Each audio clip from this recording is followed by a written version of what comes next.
और पर किस्मत जुदा जुदा है, और एक डाली जाए हवन में, एक से जल रही चिता।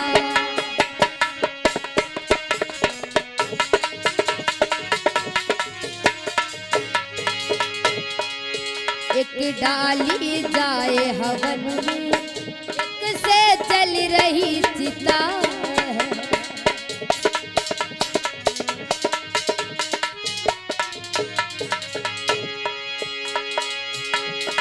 एक वृक्ष की दो डाली है, एक वृक्ष की दो डाली पर किस्मत जुदा जुदा है।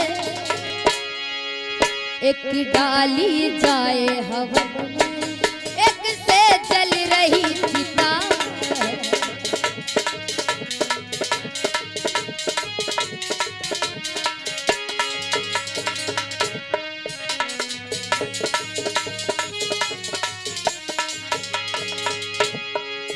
और भक्तों,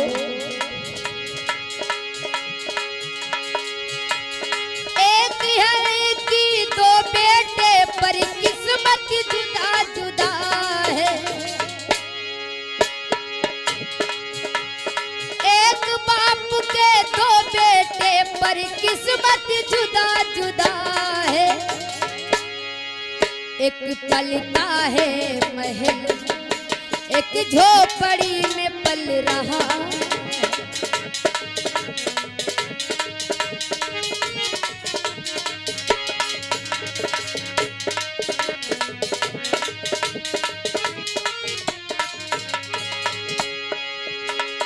एक वृक्ष की दो डाली है,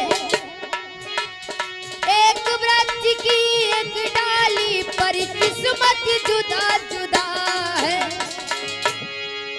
एक डाली जाए हवन में, एक से जल रही चिता है। एक डाली जाए हवन में, एक से जल रही चिता।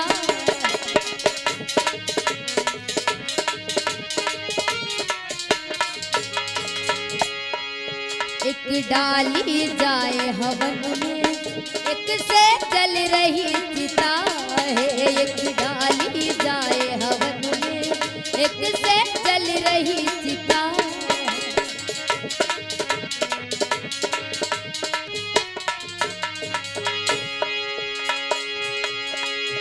अरे एक पिता की दो संतानें पर किस्मत जुदा जुदा है।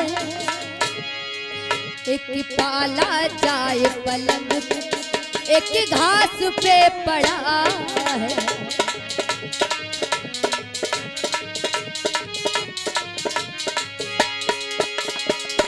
एक डाली जाए हवन में, एक से जल रही चिता है। एक डाली जाए हवन में, एक से जल रही चिता। बोले महाराज, एक वृक्ष की दो डाली पर किस्मत जुदा जुदा है। एक डाली जाए हवन में, एक से जल रही चिता है।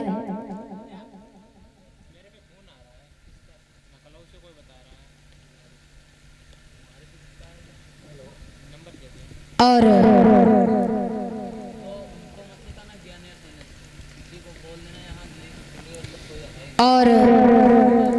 देखिए परमात्मा की माया, देखिए एक ही बाप की दो औलादें भगवान ने किस्मत हमारे भाइयों के ऊपर में यह कृपा दृष्टि बना रखे, हमेशा कल्याण करती रहे, यही आशा और मेरी आकांक्षा है। बोल गोविंद भगवान की। बोले महाराज,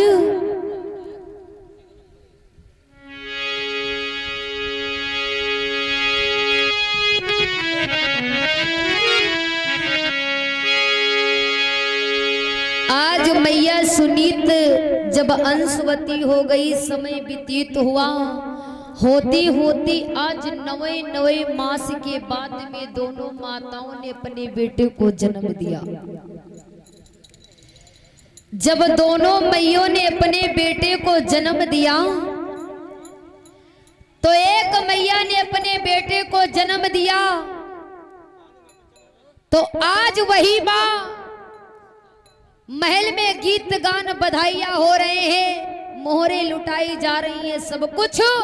और जिस मैया ने अपने बेटे को झोपड़ी पर जन्म दिया उसका कोई नाम रखने वाला तक नहीं है। वारी प्रभु। बाबा देवर्षि नारद जी आ गए, कहने लगे अरे मैं आपके बेटे का नाम मैं रखूंगा। उस बच्चे का नाम ध्रुव रखा गया। और जो महलों में बेटा पल रहा था मैया सूरज ने जन्म दिया, उस बेटे का नाम उत्तम कुमार रखा गया। आज धीरे धीरे दोनों बालक बड़े होने लगे। मैया झोपड़ी पर सारे दिन खेतों पर अनाज बटोरती है, रात्रि में आती है, वो भी जौ की रोटी बना करके खाती है। एक दिन धीरे धीरे दोनों बेटे बड़े हुए, जब 5-5 बरस के हुए तो उत्तम कुमार खेलते खेलते महाराज मैया सुनीत तो झोपड़ी पे नहीं थी, भक्त ध्रुव थे। उत्तम कुमार ने कहा भैया मैं आपसे दोस्ती का हाथ बढ़ाता हूँ, आप मुझसे दोस्ती कर लो, हम लोग भाई भाई हो जाएं, खेलने चलेंगे। महाराज ध्रुव ने कहा नहीं भैया, मेरी मैया खेतों पर अनाज बटोरने गई है, अगर वो आएगी मुझे बहुत डांटेगी, मैं मैया के बिना नहीं जा सकता हूँ। आज उत्तम ने जिद कर दी। आज खेलते खेलते दोनों बालक महाराज उत्तानपाद के दरबार में पहुंच जाते हैं। उत्तम कुमार जमीन पर खड़ा है और भक्त ध्रुव को महाराज उत्तानपाद ने गोद में ले लिया। जब महाराज गोद में ले लिया, जैसे आज छोटी रानी ने देखा है, एक गाल से तमाचा मारा है, कहने लगी अरे अभागे, अगर तूने पिता की गोद में बैठने का इतना ही शौक था तो तूने मेरी कोख से क्यों नहीं जन्म लिया था। जैसे महाराज इतनी बात कही तो कहने लगी अरे अभागे, ओ मजदूरिन के लाल पूछ, ओ तू किस गोदी के लायक है। ओ चल दूर खड़ा हो यार, नीच किसके मुकालबे आयो है।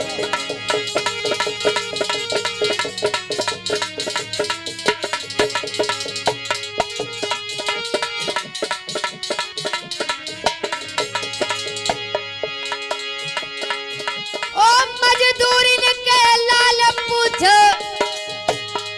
तू इस गोदी के काबिल ना, दूर खड़ा हो यार, नीच किसके मुकालबे आयो है।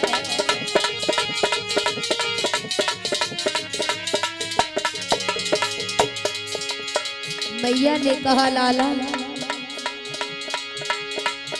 मैया सूरज ने कहा रे अभागे, तुझे औकात नहीं, तेरी पता है तू सिंहासन पर गोभी गोद में बैठा हुआ है, कहीं पूरे जन्म में वो प्यारे तू थोड़ा भजन किया होता तो उत्तम के बदले तूने यार कोख से जन्म लिया हो।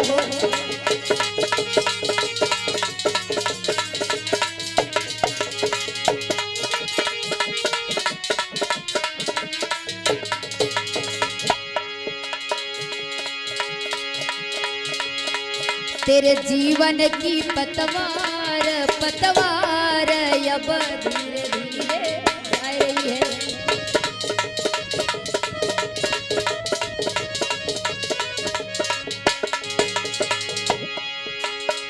तेरे जीवन की पतवार पतवार अब धीरे धीरे जा रही है।